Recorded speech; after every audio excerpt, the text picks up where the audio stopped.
محمد رسول الله۔ آگ تمہیں کیوں نہیں چھوئے گی؟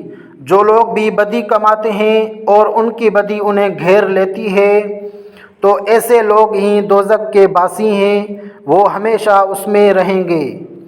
اور جو لوگ ایمان لاتے ہیں اور نیک عمل کرتے ہیں تو وہ جنت کے باسی ہیں، وہ ہمیشہ اس میں رہیں گے۔ اور وہ وقت یاد کرو جب ہم نے بنی اسرائیل سے پکا عہد لیا تھا کہ تم اللہ کے سوا کسی کی عبادت نہیں کرو گے اور والدین سے اچھا سلوک کرو گے اور رشتہ داروں سے بھی اور یتیموں اور مسکینوں سے بھی، اور لوگوں سے بھلی بات کہنا اور نماز قائم کرنا اور زکوٰۃ دینا۔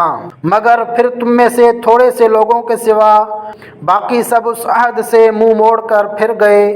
اور یاد کرو جب ہم نے تم سے پکا عہد لیا تھا کہ تم ایک دوسرے کا خون نہیں بہاؤ گے اور اپنے آدمیوں کو اپنے گھروں سے نہیں نکالو گے، پھر تم نے اقرار کیا تھا اور تم خود اس کے گواہ ہو۔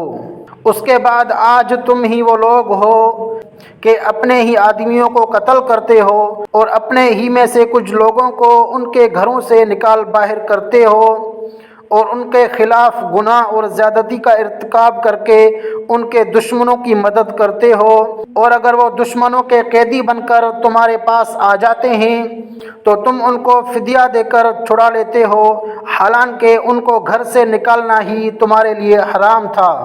تو کیا تم کتاب تورات کے کچھ حصے پر تو ایمان رکھتے ہو اور کچھ کا انکار کرتے ہو؟ اب بتاؤ کہ جو شخص ایسا کرے اس کی سزا اس کے سوا کیا ہے کہ دنیوی زندگی میں اس کی رسوائی ہو، اور قیامت کے دن ایسے لوگوں کو سخت ترین عذاب کی طرف بھیج دیا جائے گا۔ اور جو کچھ تم عمل کرتے ہو اللہ اس سے غافل نہیں ہے۔